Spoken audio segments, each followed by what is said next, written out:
Hello everyone and welcome back guys to episode 56 of the Knowing Wheel podcast. Yes, today we're here back ready to review the Spanish Grand Prix. As always, Jamie has found his way into the Discord call and will be joining me therefore. How on earth are we doing, mate? I don't know how it keeps happening really, but yeah, I'm good. I'm here to talk about the Spanish Grand Prix and some other stuff as well. So yes, yeah, I don't know what else Jamie's going to be talking about today because that was the only thing on my agenda, but you know, we'll gloss over that. Of course, as always, though, before we dive into all of the nitty-gritty from the Spanish Grand Prix, if you're watching this on YouTube, hello, Jamie, give the camera a wave, please, as well, so I don't look completely psychopathic. Definitely did. Good. You know, if you're watching this on YouTube, definitely recommend go checking us out on Spotify as well if you want to help support the podcast. We've actually done pretty well over there in recent weeks. Don't sound so surprised. Yeah, no, I'm loving sort of the progress we're making with the podcast at the moment. So yeah, massive thank you to all of you guys that continue to check it out. As well, of course, check out Bybit if you're interested in that. Manscaped, there will be that down in the description below as well. And then also, obviously, clips. We're going to try and get back into clips as well again this week. Anything that I'm forgetting, Jamie? F1 merch. Go check out F1 merch as well. They did some brilliant lines for the Spanish Grand Prix, and there's going to be even more cool stuff dropping for Monaco this weekend. I am absolutely sure of it. But before we even got into the Grand Prix this weekend, Jamie, there was a bit of controversy, wasn't it, when Aston Martin rebranded their car as the Green Red Bull? Yes, and they'd been bigging up this B-spec car quite a lot in the media, and then covers broke, and it was a carbon copy of the Red Bull, in terms of bodywork shape anyway. But yeah, this team has a bit of history doing that, obviously, with 2020 Mercedes. But yeah, it was very interesting on Twitter. I loved the Red Bull staff on the pit wall all had the green versions of the Red Bull. That did make me chuckle on Friday. Very, very good from Red Bull, that. But unfortunately for Aston, it didn't really seem to make much difference. No. We'll see if it goes anywhere in terms of like if Red Bull press charges or whatever. But I don't think they will really. Press charges? Like, it's not a criminal case, not is it? It's not a criminal offence. Sebastian Vettel's getting arrested. Oh, dearie me. The podcast is already off the rails and we're 2 minutes in. We're done. This week. There we go. That's the podcast cancelled. But yeah, of course, Spain, though, I'm going to try and recover that, Jamie, from wherever you've just taken it. Spain, of course, though, often the first sort of real race we see a lot of upgrades, and every team came to Spain with at least some upgrades, with the exception of the American boys. And when I saw that on Friday morning, I thought, well, this is where Haas's season falls apart and everyone overtakes them.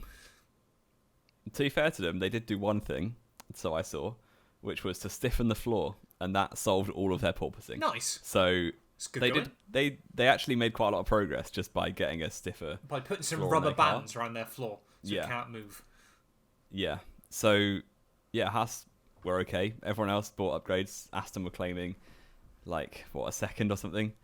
Ferrari were claiming half a second. It was all absolute rubbish. But there we go. Yeah. This is Spain for you. And a team that have been fairly quiet actually pre-weekend was actually Mercedes, and there was rumblings around, wasn't there, saying perhaps they have made a big difference with their car at the moment.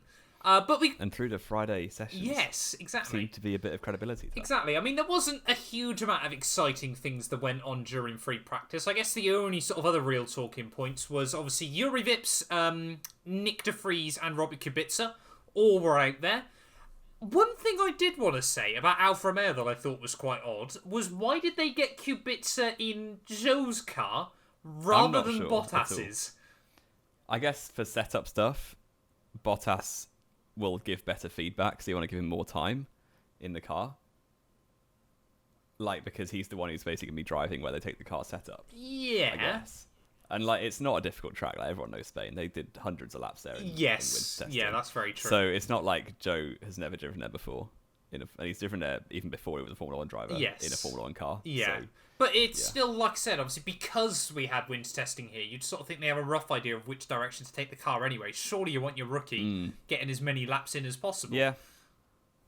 Yeah, it was a weird one, but there we go. Just Alfa Romeo things. But, I mean, Yuri Vips and Nick de Vries did pretty well. De Vries was actually quicker than Latifi, so of course that once again meant that rumours were spiralling that Latifi was definitely out the door this weekend. didn't actually look like a complete mug either during the race, but we'll get onto that later on in the show. Where credit's due. And then sort of the only other real talking point, wasn't it, was Bottas had some engine issues in FP2, which kind of foreshadowed part of Ferrari's weekend. But again, and Alfa Romeo's weekend. And Alfa Romeo's weekend, to be fair, which, I mean, we'll talk about in just a moment. But qualifying was a free practice even was a fairly uneventful affair for the most part. Then we get in towards qualifying. Kind of, there was sort of a lot of speculation, wasn't there, Jamie? Where could that Aston Martin be? Could, be a bit of a miracle run? Could we see 2020 version 2 and it sort of battle at the front? No. Both of them went out in Q1 alongside both Williams and then Alonso, who then decided to take some grid penalties. Yeah, and screw my fantasy team as well. Yes. While he was at it. Why not? Never believe in Alpine. No, I need to get Ocon in at some point, but I keep believing in Alonso for some reason. But there we go. Vettel was very disappointed. Yes, yeah. Because he was like, "Are you kidding?" on the radio when, he did a very good lap. Felt like a good lap, and then he's 16th. But the thing was as well, and this is something that, again, I'm loving about F1 2022, he was 1 second off Charles Leclerc in Q1, and that didn't see him into Q2, which is just insane. It's so tight. And I love it. Yeah, it's very good. And one thing I was certainly worried for was we saw how close it was last year at the end of a development cycle of 5 years. Usually when you have a rule change, it sets the grid massively apart, but it hasn't happened, so that's really cool. Exactly, and I mean, really, I would be strongly arguing for the case at the moment is they don't change any of the regs till the end of 2025, because you would see more and more cars being parallel. I feel like that's a bit too far in the future, but certainly... But this is obviously when these regs are set up for anyway, and meant to see us through to the end of 2025. But it's rare that you get even 1 year when nothing changes at all. No, exactly. I mean, they never would, to be fair. But no. Even if you do sort of a 2020 to 2021, just try and peg 1 or 2 teams back a little bit. Yeah. Try and sort of rig a title or something like that. I don't know. But the salt has entered the cause. I don't even know why today. Actually, I do know why, to be honest. I watched, Jamie, and I'll give credit where it's due. Actually, I'll try and find it quickly. Just for if anyone's interested. I watched a mini Abu Dhabi, not documentary, but style highlights that someone uploaded earlier this week. Was it made by a Hamilton fan? No, it wasn't actually. Oh, wow. But I would highly recommend actually giving it a watch if I can find it again. It was only uploaded a few days ago. I'm going to try and find the channel name if you want to quickly talk about something. Well, I can talk about how Abu Dhabi was just an unfortunate Please just talk about Spain, preferably. Yeah, so into Q2. It was fairly uneventful as well, other than right at the end when, Norris was out he was in 12th, I think, or 13th maybe, and then set a time good enough to get into Q3, which knocked out Schumacher, and then his lap time got deleted for running wide at turn 11 or 12, turn 12, which, how you can run wide there and stay out of the gravel trap, I'm not too sure, but he found a way. Yes, yeah. So it was quite unfortunate for Lando, but that's the way the rules go. The white lines define the edge of the circuit, and he was over it. Yeah. So, and I kind of got very annoyed after qualifying. Speaking of Lando there, obviously, just the fact he then went, but you can only run like a centimetre out of that corner. Why do we need the white line? And I'm there like, F1 drivers have spent so long moaning the fact that they don't know where the track limits are, and the white line should define it.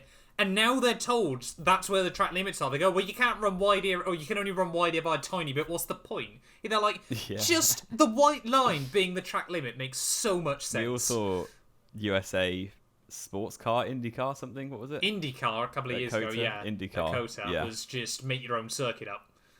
Yeah. Which, I mean, Indy 500 this weekend. I'm looking forward to that as well. I've found the video as well, by the way, and I'm going to drop this in the Discord for you, Jamie. But cool. Genuinely, it's called, for anyone listening, That Night in Abu Dhabi, F1 Formula 1 short film. And even as someone that hates watching that final lap, even to this day, genuinely, I can't describe I've watched it many times. The emotions it gives me. In fact, genuinely, on Drive to Survive and stuff, I switched it off before that lap. I genuinely can't stomach watching it. So that night in Abu Dhabi, a Formula 1 short film uploaded by Formula 1 Edits, even as someone that hates that final lap, the edit is class. It's a 15-minute mini documentary. I would highly recommend everyone gives it a watch. And that's coming from... And you get to see Verstappen win the title again, so it's all good. You do unfortunately see that at the end, yeah. But well worth a watch either way. Sorry, I've kind of gone off the rails there, haven't I, We were Jamie? talking about Q2. We were talking about Q2. And Lando was out because he invalidated his lap time. Yes, and learn to stick between the white lines. Was that what it was it? They kept moaning that he had the sniffles, but they didn't know what it was. No, he's been diagnosed with tonsillitis now. Oh, which is bad for anyone who was near him, because tonsillitis... Am I wrong? Or am I... Is that don't contagious? think it is. No, I'm not might a doctor. be right. It's never really been relevant for me. Because I have mine... Well, in my head, anything with itis at the end is contagious. Tonsillitis is not contagious. Okay, he's fine then. Yeah, or everyone around him's fine. He definitely isn't. Yeah, if he's got tonsillitis. Yeah, he couldn't even speak on the radio at the end. I don't know if you saw that. No. But just get those bad boys removed. That's what I did. Fair play. But there we go. He at the end of race team radio, his engineer was just like, Lando, give me a click if you're alive, basically. And then it was like, okay, and that was it. He didn't even say a word. No. I mean, I must admit, just the idea of having tonsillitis in a warm, sweaty Formula 1 car is probably not fun, especially if you've got to do laps around Spain. And he got points. Well, doing laps around Spain isn't fun at the best of times, exactly. let alone when you got tonsillitis. Yeah. But, he did get good points as well, once again. He has been thoroughly whipping Daniel Ricciardo around, like we've seen pretty much ever since Ricciardo joined McLaren. His stock is through the floor right now. Yes, yeah. But there we go. Then, of course, we got into Q3, though, Jamie, and immediately a little bit of drama. The first properly sort of dramatic part of qualifying. Leclerc, first run, spins it. Yeah. In a really weird way. It was a very weird way. It was similar to his 2020 spin there when the car just broke. Yes. But this time, it was completely his own fault. And yeah, at that point, you're like, oh, well, like Verstappen had laid down a pretty good banker lap, like 3/10 clear of anyone else. You're like, well, that's it then. Leclerc, with the pressure on, with one shot at Q3, won't match that time from Verstappen. And then, fair play to him, he did. So there we go. But also worth noting that the second runs in Q3, Verstappen's DRS didn't open. Well, the second run in the second DRS zone in Q3, do you mean? Because his second run, he never got in. Well, yeah. So his second DRS zone on his first lap didn't have DRS. Yes. And then his second run, it wasn't working at all. No, he didn't have any power on his second run. No, it was because the DRS wasn't open. They confirmed afterwards. Hey? So he thought it was no power, but it was just because the DRS didn't open on the main straight. But I thought he slowed down at turn 3, had an engine issue. Yeah, he did, because he bailed, because he knew he had... I thought that was the way the F1 have edited that then. I thought that was an issue, like a separate issue in the end. No, he lifted off, because he knew it was done. Right, sorry, that was a bit of confusion from my end then. I mean, even then, surely you don't give up. You just go for it still. Well, DRS costs you getting up for half a second, probably. Not around Spain. I reckon it does. It probably does, actually. Spain's got a huge DRS zone.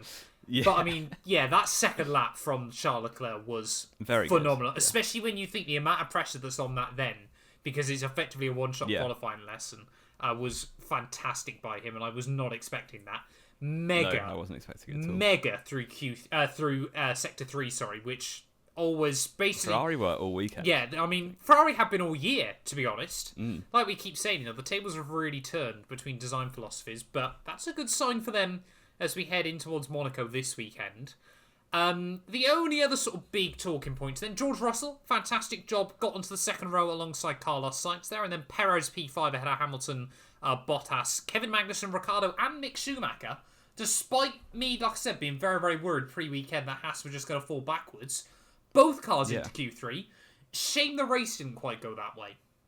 No, not quite there for Haas in the race. But yeah, on Sunday, did nothing really interesting pre-race, apart from I was watching the Sky build-up, and they kept asking Christian Horner and Max Verstappen, are you worried about your DRS? To which both of them said, no, nice. We're not worried. It will work. It will work sometimes. Which was foreshadowing. Yes.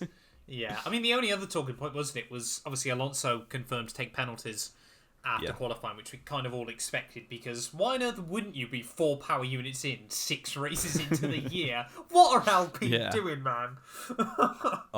They only power themselves, don't they? No one else is going to trust that engine. To be fair, I don't blame the other 9 teams.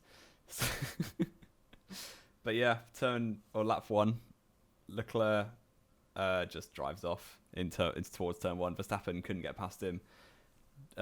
Russell and Perez crashed, like hit each other. Obviously didn't crash out, but they had contact in turn 1. Don't know how they both survived really, because it was like fairly. It was a big old hit, wasn't it? Yeah. And then into that made Sainz back off, trying to avoid Russell and Perez. Hamilton then tries to go around the outside of Sainz at turn 3, doesn't work, and that allows Magnussen to come at Hamilton.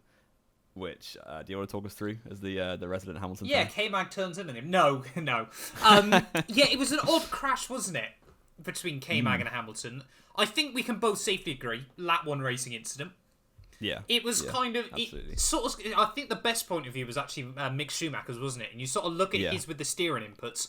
Hamilton gets a tiny bit of understeer because he's on cold rubber and obviously harder rubber as well that he was struggling with. And it kind of looks like K-Mag as well is trying to go to the apex despite the fact there's a car on his inside. So they kind of he's clearly trying to squeeze Hamilton. Yeah, and I mean, K-Mag team radio going, Hamilton knew what he was doing. I'm there not quite sure that's it, mate. No, to be honest. When we've seen the kind of antics K-Mag gets up to, suck my balls. Yeah. Well, he would know when drivers are trying to take other drivers out. Exactly, yeah. K-Mag is prime, just... Well, certainly back in the day. Yeah, anyway. just mega really energy of ballsiness. Ballsiness or stupidity. Sometimes the line was a bit blurred. Yeah. But yeah, a racing collision. I think, to be honest, like a lot of people have said, it was a bit unfortunate for both of them.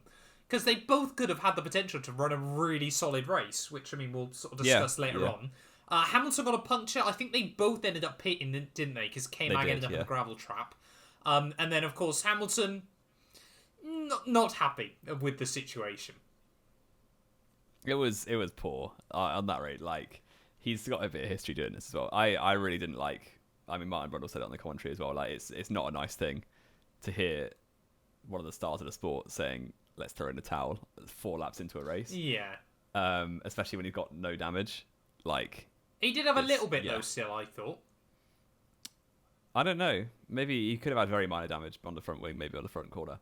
But it was still, not exactly the still I rise, never give up attitude that we see from battling for wins. And it's strange, isn't it, with Lewis? Because like you said, we do hear this sometimes. And, I mean, sometimes I sort of wonder whether that's Hamilton saying that to kind of then get the team to motivate him a bit more because he knows deep down that he can do it. Because, of course, he never would just stop the car or anything like that.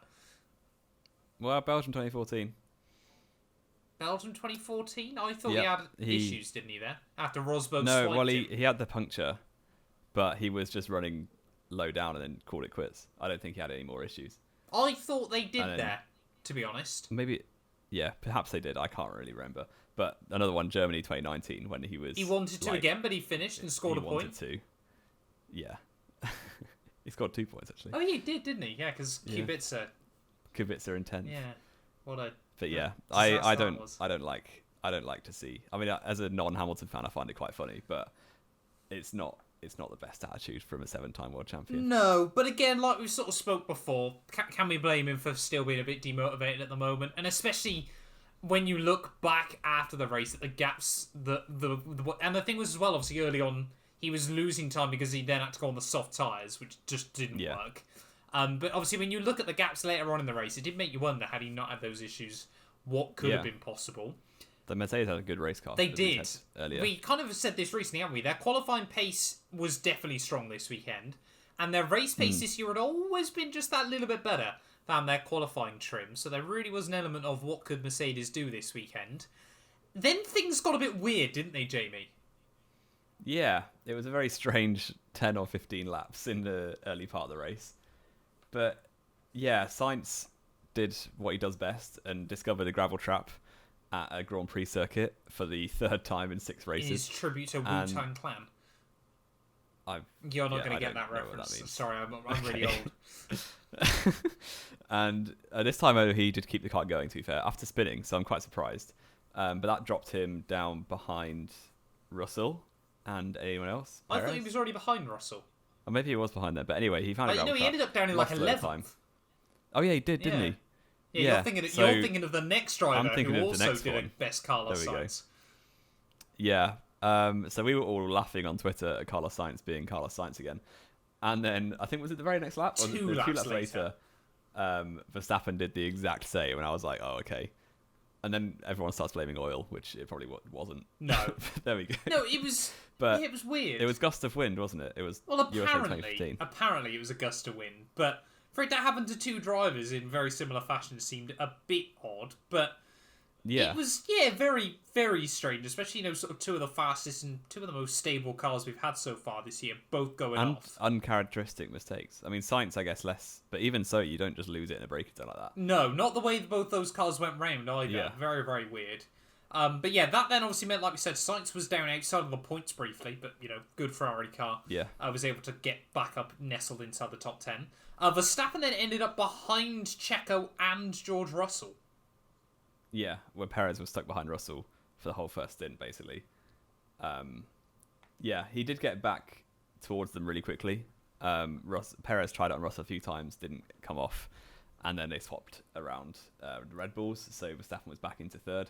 Meanwhile, this is happening. Leclerc's just driving off. Yeah, he's just Leclerc's won this at this point. Basically, he's on a Sunday drive, and then for some reason they boxed Russell, or they boxed Verstappen the same lap as Russell, which I really didn't get because I thought, we knew was his DRS broken by then, or was it just? No, it was already broke.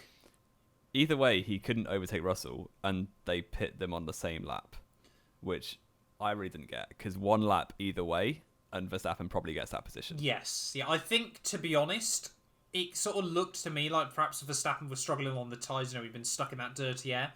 Mercedes kind of knew he'd have to box that lap, and knew, obviously, he would jump George, so they were kind of like, well, we'll box him at the same time then, and just try to mess him around, to be honest. Yeah. But, yeah, like we said, though, DRS issues pre-race. Red Bull said it was going to be fine, and then Verstappen starts getting vocal on the radio. A bit, people like to give Hamilton stick for whinging on the radio. Yeah. Verstappen can be... The thing is, they're two very different moaning on the radio, aren't they? Verstappen's very hot. Hamilton sort of moans on the radio. Verstappen more cries, I think is a fair statement. Verstappen's just like the... He kind of has a Call tantrum, doesn't he? Lobby. Yeah.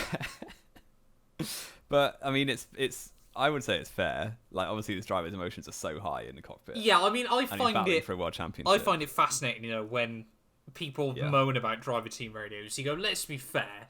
With the culture in football, half the players would probably end up in prison. The things a lot of them say. The fact that a lot of the F1 stuff is still broadcast live is...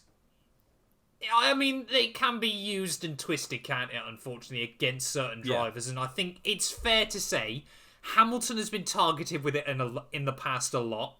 Yeah, absolutely. And they're doing it more with It's Verstappen. just to create drama. Yeah. Like, obviously, who cares if Mick Schumacher's complaining on the radio? No one. If you got the big Mick doesn't complain on the radio. No, he's the only driver that doesn't. I picked a bad even when he almost took Tsunoda out in Australia in the safety car. He just went like, oh, wow, like, didn't he? Yeah. But yeah, all of them, I'm sure, complain. Yes. Yeah. It's just they pick on the ones that will create talking points. Yes. So there we go. But yeah, his DRS wasn't working. He was spamming the button, and Codemasters gave him a DRS failure. Yeah, who said the F1 games were unrealistic? At least it didn't get stuck open, to be fair. I did, and that would have made me chuckle. That would have been very funny, but also really annoying. But there we go. Yeah, they had a pretty decent battle once they worked out how to get the flap open on the rear wing. But it was only opening... there seemed to be no rhyme or reason. It seemed to open down to turn 9 every time, and then out down the front straight away. It was kind of just like, yeah, I'm good, actually. Yeah. I mean, it meant we got and then a couple of times it opened and closed because he was spamming the button. Yeah, it meant we got to see more of the beautiful Bybit logo, though, didn't it, Jamie? Which was nice. Yeah. You don't unplug that plug anymore. No, I don't. There we go. Yeah, but they actually had a really good battle. Interestingly, on the comms, they were like, couldn't remember a time where Russell and Verstappen have battled each other, which is true. They probably haven't, no. Because, they haven't. But this is the first time, and they both did it very well. I mean, so another one of those Verstappen-Leclerc type rivalries. Yeah. We are really, this year is kind of that shaping up for the future, isn't it, really? You're getting that sense now. Perhaps we are looking at sort of the next 10 years of Formula One. But of course, hopefully, for one driver, it's not going to be the next 10 years of Formula One. No. Because poor old Charles Leclerc, like we said, dominated this race, had smooth sailing up the front, and his engine goes and does a Ferrari on him. Heartbreaking. Yeah. Suddenly, his engine fails. I don't quite know what it was yet. I don't know if I don't think they've confirmed it still. Either way, he was going very slowly, and he was out of the race from the lead. Which again screwed all our fantasy teams, but that's fine because everyone had every serious player had Leclerc turbo. Yes. Yeah. So, so that actually raised Russell into the lead of the race, which first time Mercedes have led all year, I think. Probably, maybe a lap or two here and there with pit stops and stuff. But yeah, fair play, George leading the race ahead of both Red Bulls. Perez was closing up quickly after he did a very late first stop, while Max is struggling to get by with no DRS. And still, it's kind of screaming on the radio at the team after they all said it would be fine pre-race. Yeah. I mean, to be honest, it was a bit of a weird one, wasn't it, as well, Jamie? Because there was probably quite a lot going on in the midfield, but we never really got shown any of it, except for Lance Stroll and Pierre Gasly murdering each other at turn 1. Yeah, and I haven't cared enough to check whose fault that was, but I'd imagine it was Stroll's fault. A bit of both, to be honest. Stroll kind of squeezed Checo over the inside curb. Yeah. Checo kind of bounces... Gasly even. And then Gasly kind of runs him out wide on the exit, and of course Lance Stroll never gives any extra space, and then just comes off worse, to be honest. A bit of a nothing incident, but just...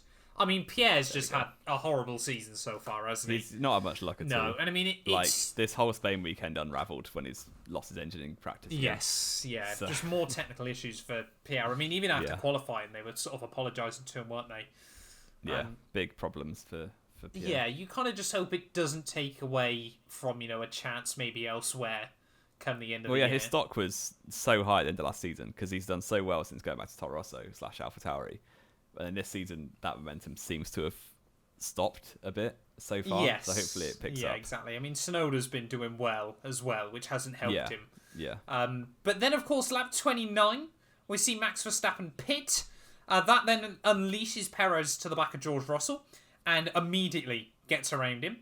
And then Max Verstappen on fresh tyres. I'm still not quite sure how he manages this now, but pretty much makes up the pit stop deficit in about 10 laps. Yeah, it was incredible pace, and I really rate Red Bull for what they did. Because thinking on your feet, if you can't overtake on track, just overtake through the strategy. It's absolute it just throwback to when refueling was a thing. Yes, you did all the overtaking in the pits, but it was very clever because I don't think the 3-stop, in the way Max did it at least, was the fastest strategy overall. But in terms of who they had to beat and who they had to get ahead of, they smashed it. They did do very well in that regard. Verstappen's race pace on that third stint, I guess, was ridiculous. Yes, did a banging move on Bottas. Though Bottas had old tyres, Max had new tyres, and obviously Bottas tax. Yep. So, there we go. And Max had closed up the 22-second loss in about around 10 laps on Russell. Yes, And then as he caught him, Russell then pit for his second stop. Yeah. So which kind of seemed mad then at that point because they're like, what's the point of trying to hold him up if you're not even going to hold him up? Yeah. That basically, I mean, Red Bull, it was quite clear, wasn't it, later on in the afternoon, they definitely had a much quicker once car Leclerc than was Mercedes. out. Yeah, they kind of just... They're always going to get one, Exactly. And then, unfortunately, now this is probably one of the biggest talking points from the weekend, wasn't it, as well, Jamie? I mean, this podcast is called Knowing Wheel. We've seen the sport long enough. We know how these things work. I think we can both safely say, don't we? We're talking about the team orders. Let's get two things straight. We don't like team orders, but we know why they're employed, and Checo was not going to win that race either way. No. And, people say it's early in the season, but clearly the championship will come down to Leclerc or Verstappen. So why would you throw away the 7 points? And like a lot of people have said, they're like, but if Checo wasn't fast enough, then they didn't need to tell him to let Max by. They're like, no, that's... Just apply some circumstance to it, maybe. Red Bull, they've already had a few reliability issues this year. The last thing you want to do is stress Max's engine out by leaving it in the wake of a car that he doesn't need to be behind.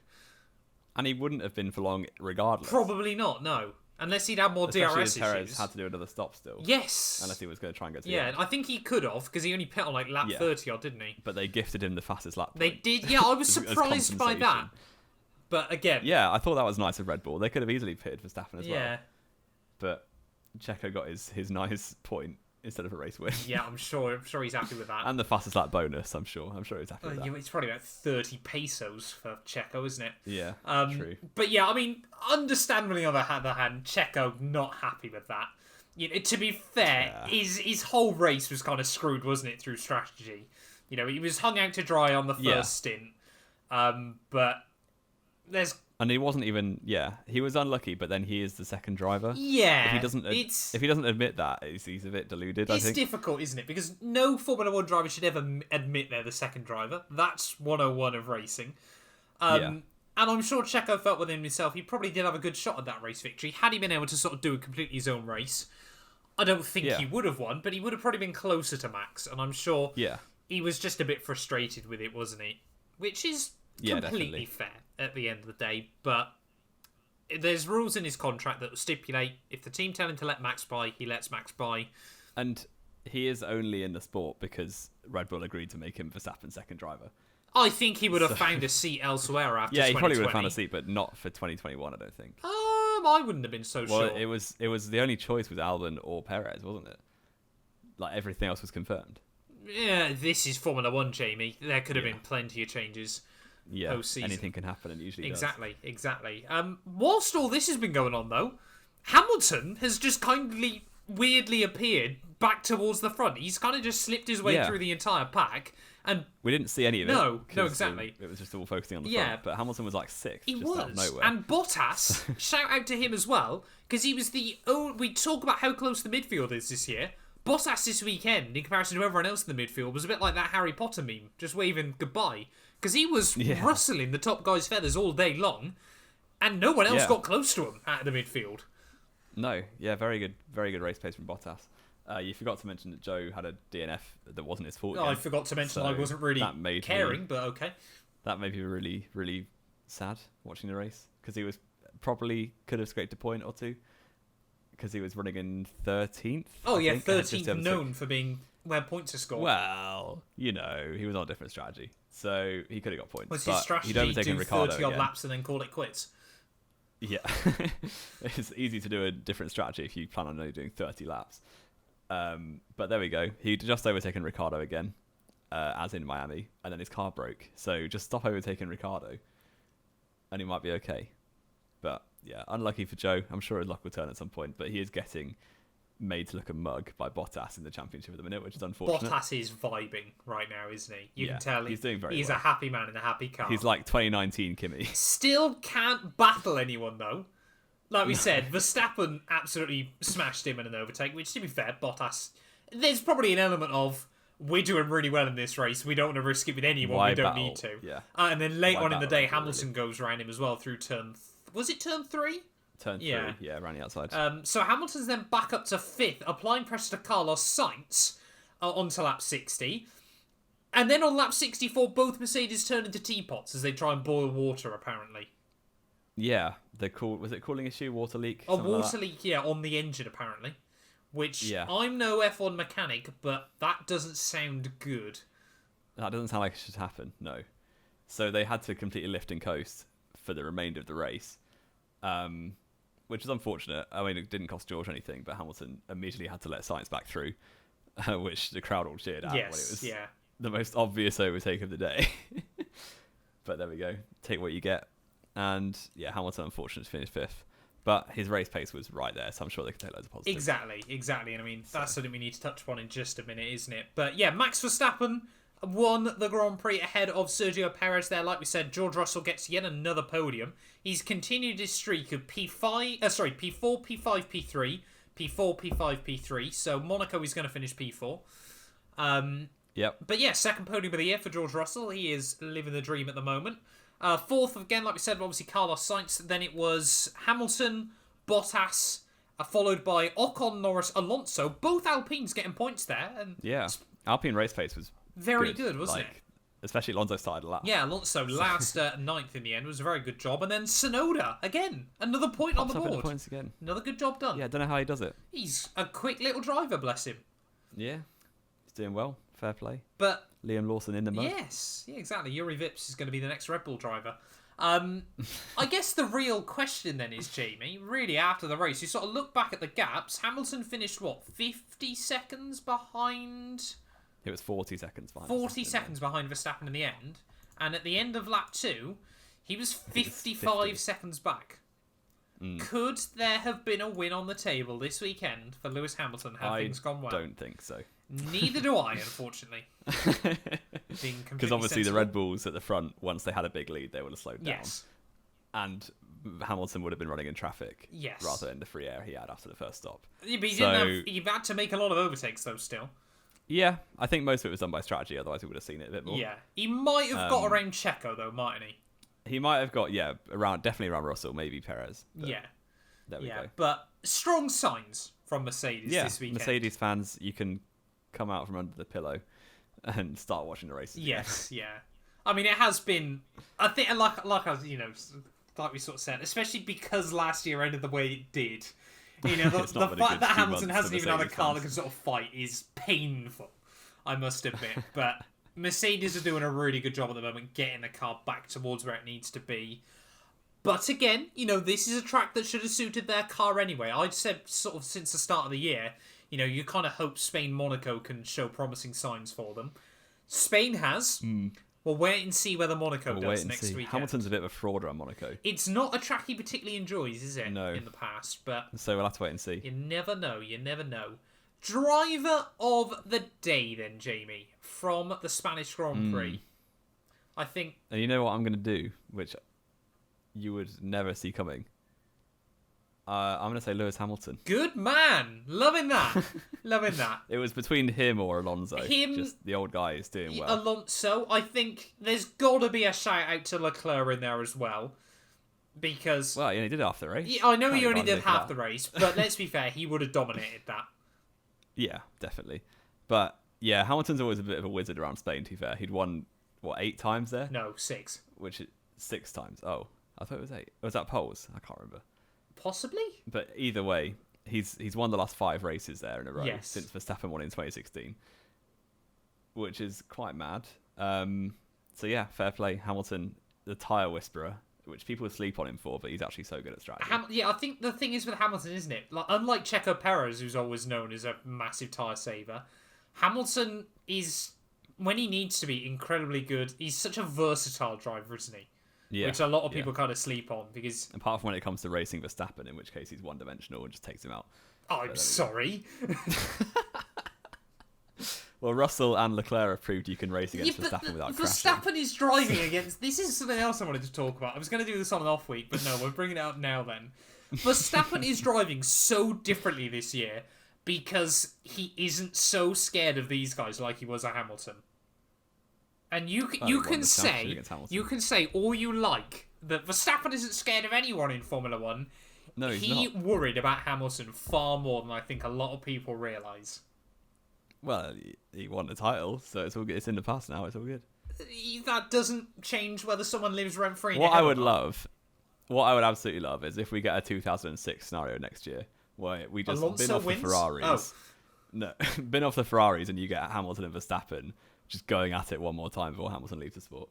That'd be amazing. What worries me is there were so many good bits about last year, and that end of the season completely ruined it for me.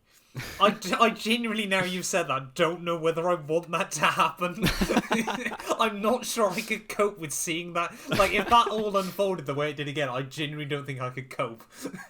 Another year of watching that play out. Just for that to happen at the end of it would be... Bring back Michael Messi. Oh, don't please. Oh, that's genuinely twisted my brain. Driver of the day for Lewis Hamilton. Yeah, I think fair statement, isn't it? Like we said, shout out to Alonso as well, because he had a fantastic run as well, scoring points from the back. Let's get in then, Jamie, to F1 Fantasy. Yeah. How well screwed did you do this week? Because I feel like a lot of us got screwed, because if you were sensible, you'd still have Leclerc as your turbo, and that was not a good choice. No. So I got the inverted Matt212 and got the race week points of 121. Fair play to you. That means then another week, Jamie gives me so much stick about my team, and another week I've outscored him. Not by much. I got 127. Fair play. Well, 6 points, real big difference. Hey, there, I'm putting out that advantage, mate. Have you changed your roster recently? Who are you rocking still? Not particularly. You've got Alonso, Leclerc, Verstappen. Yeah. And then Bottas, Magnussen, and Ferrari. It's basically as template as you could get. If you look at most teams, it will be set up like this with maybe Ocon instead of Alonso. Yes, yeah. But it didn't work for me this weekend because I mean, to Ferrari be fair, my team's not looking like a bad shot at the moment, especially if Mercedes are getting there. I'm still rocking. And Hamilton keeps frauding it as well. I haven't got Hamilton in my team. No, but you've got Russell, so he's getting boosted by Hamilton moving. Yes, yeah, that's also helped. I've still got Ferrari, but then I've got Perez, who, let's be fair, this year has been very strong. I mean, there's a strong hypothetical that had things gone Checo's way this year, what's the standings looking like? He's third. Checo could legitimately be, let's say hypothetically, he not retired in Bahrain, he could have picked up 15 points there. And had he not been screwed by the safety car at Baku, he could have had, another 12? We haven't been to Baku. Jeddah even, I meant, sorry. Oh, yeah, he was going to win Let's say, that that was another 13 points. Yeah, another 13 points. Jamie, he could be winning this. He could be leading the championship. He could genuinely be leading the championship, Sergio Perez. Announce Perez number one driver. See, if Red Bull stop rigging their real number one, Perez could legitimately be in the championship. They've still had the same number of poles, Verstappen and Perez. Have they? Yeah, Verstappen's only had one still, hasn't he? Because he keeps frauding his last Q3 run. Lots of points of quality, so it's all good. Wow, yeah. But that Perez could, genuinely have been in the champion. I mean, he's only, 19 points off Charles Leclerc anyway. He's not far off. He's been mighty. And I mean, we kind of spoke the praises of Checo right at the end of last year, didn't we? He kind of had a bit of a rough patch mid-season and sort of came back and did everything Red Bull needed from him. This year, he has proven, where Sainz hasn't so far about having a number 2. And where Albon I thought you were going to say Hamilton then. No. But yes, Perez is definitely on Red Bull's payroll for a few more years at least, I think, at the moment, if he keeps driving the way he is. But anyway, back to F1 Fantasy then, before we go into everything else. Do you want to run through our top 10 for this week, Jamie? Or are you going to run through the top 10 so far of the league? I can do the best of Spain. The best of Spain? Which will be very weird, differential. Yeah. It was a weird old week. So, number 1 with Checo Smiley Face, which is Herman S. Megad Carlos Sainz, which was curious. Fair play. Buying into that home, the home race. How many points did he get with Sainz then? 75? 75, which is not good for a No, Mega. actually, for a Mega driver, that's pretty woeful, isn't it? Yeah. Perez Turbo, though, with 98. Oh, right. And Red Bull. Red Bull as constructor, then Bottas, Norris, and Magnussen as the final solid 3. Team. Quite a long way clear of Du Bois' F1 team, which I think we've seen before from Josephus. Probably. The Canadian. He had Perez Turbo, Sainz, Ocon, Bottas, Stroll, and Red Bull. 30 point or around 30. So points. did he use a Mega as well then? No, only one Mega driver in the top 10. So that was the leader. He scored, what was that, 270 points still? 272. How did he score more than twice us? Well, no Leclerc and no Ferrari was two massive point totals. Yeah, fair enough, yeah. Which, before the weekend, you'd think he's a bit of a clown, but there you go, it worked. So, Team 3 in third place, ironically, with Utku Yu from Turkey, with a cheeky little Alonso Vettel Bottas. Wow, that's a really weird thing. Alonso Vettel Bottas, Perez, Sainz, Red Bull. Right, so, okay. Perez Turbo. So, no Verstappen, no Leclerc. That's a brave team. Fourth place with What Would Maldonado Do? That's a good team name. Fifth place, that's Ryan F in fourth, sorry. Horatio S in fifth. Mansell's Moustache in sixth. Oh, I remember him from Max last T. year. He had a class name. Martin S in seventh. Salomo T in eighth. And Thatcher B in joint eighth with Warren M as well in joint eighth. And loads of people, actually. That must have just been the same team. Probably. There's like 16 people on eighth. I can't bother reading Fair it enough. out. But there you go.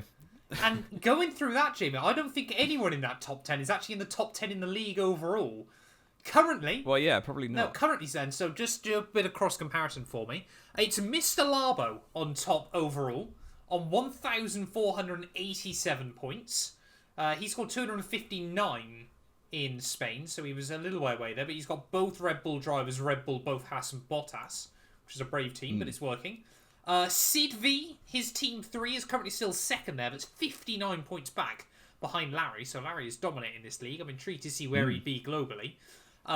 Oliver T in P3 there with Relentless Comics Racing, ahead of That's Gas with Helder M. Zonda D, his Team 3, is currently 5th place there, ahead of Edward C in Return of the Mag.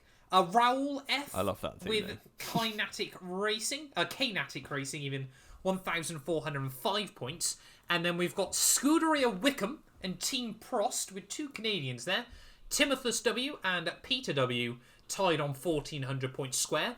And then Ferrari Masterplan by Carlos B, rounding out our top 10 there, the Brazilian. Yeah, no one. No one. The highest was number 1 in our league. Larry was 17th Yes. in Spain. Yeah, and where would 1,487 points place you globally? That's the real question. It would place him...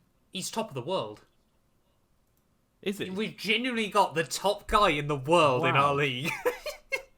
To be fair to him, so far, he had an average start, so 282 in Bahrain, 900th in Saudi, 2,500th in Australia.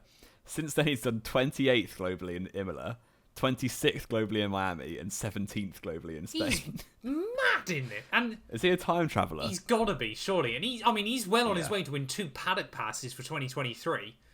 Can we have one of them? Yeah, mate, please. If you're watching this and you haven't got a mate to go with... We'll have both of them. Yeah, if you don't want to go because you're too worried about doing your research for your fantasy team, we'll quite happily have them off you, mate. Yeah. Oh, that is the ultimate long shot of long shots. But yeah, we've now ticked over 4,400 of you in this league, so we've got 100 blessed overall. Jamie, where do you rank currently? Out of 4,405 people. I am 1,250. Oh!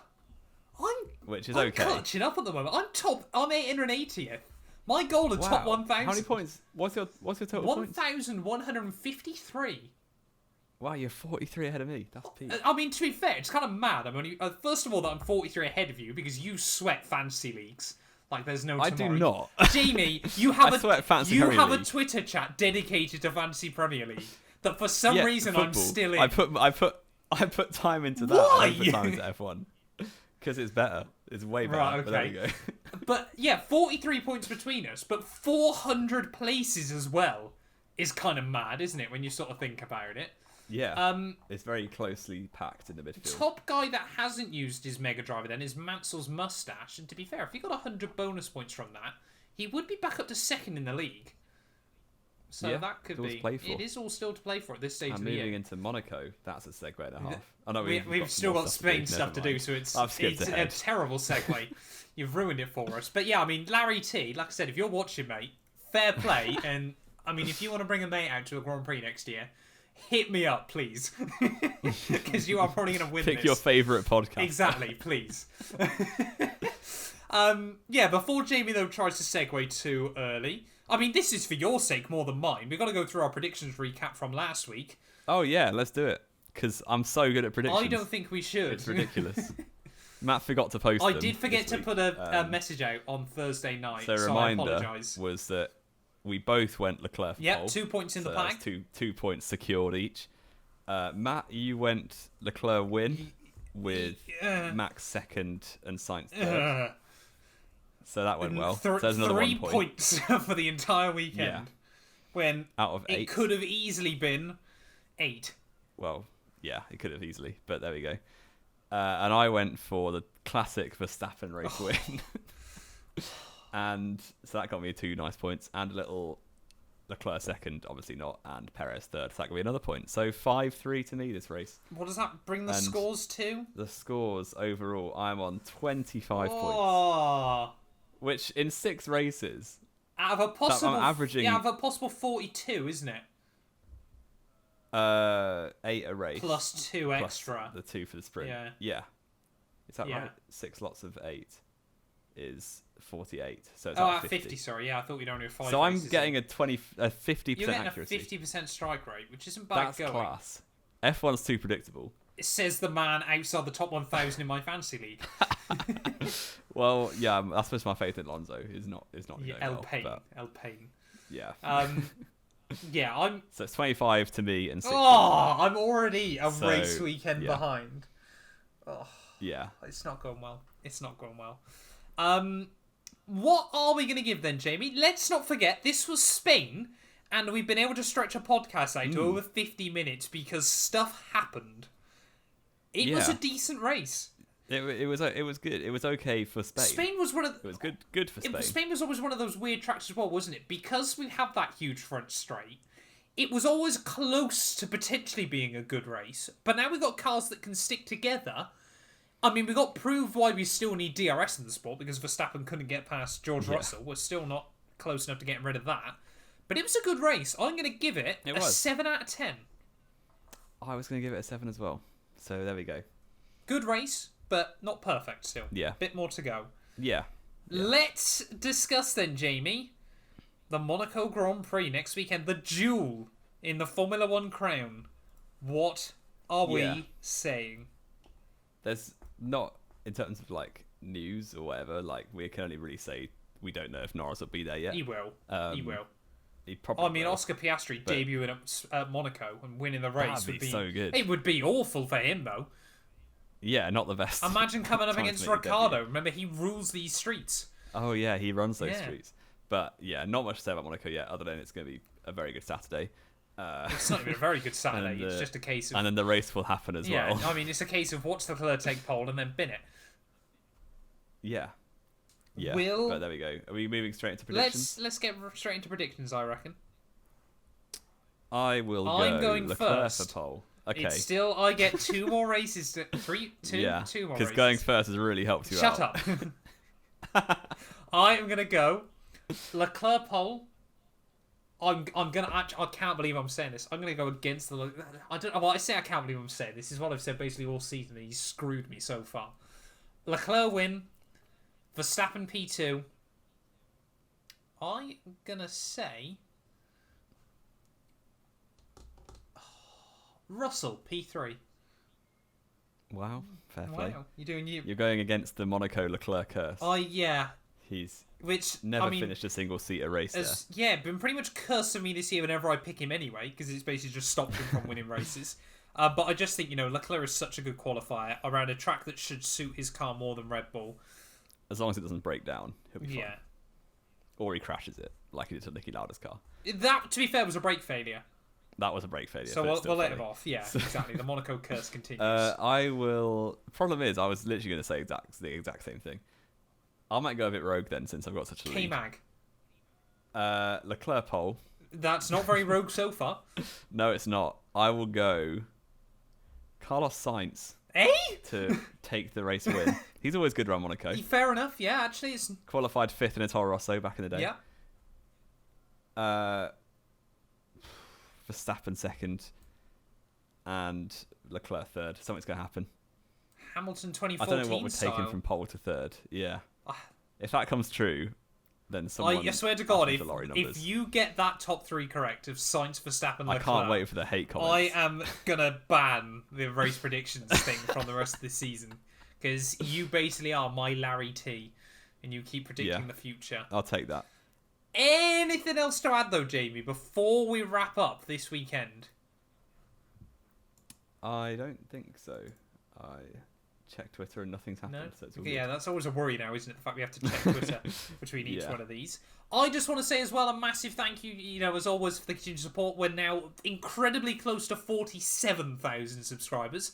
Every week we do this show. I seem to be thanking you guys for another milestone. 3,000 away from 50k. Can we hit it before F122 drops? If you click that subscribe button if you're not already, it'll help us get one step closer. Again, as always, though, as well, like I said, we've been seeing some really good support over on Spotify at the moment, so thank you all so much for the support over there. Thank you, as always, as well, Jamie. It's been a pleasure. Like I said, somehow you keep finding your way into these Discord calls, but I appreciate it nonetheless. And yeah, we will return then next week. The duel in the Formula One crown. We're going back to Monaco, baby. I cannot wait for a 2-hour kip on a Sunday.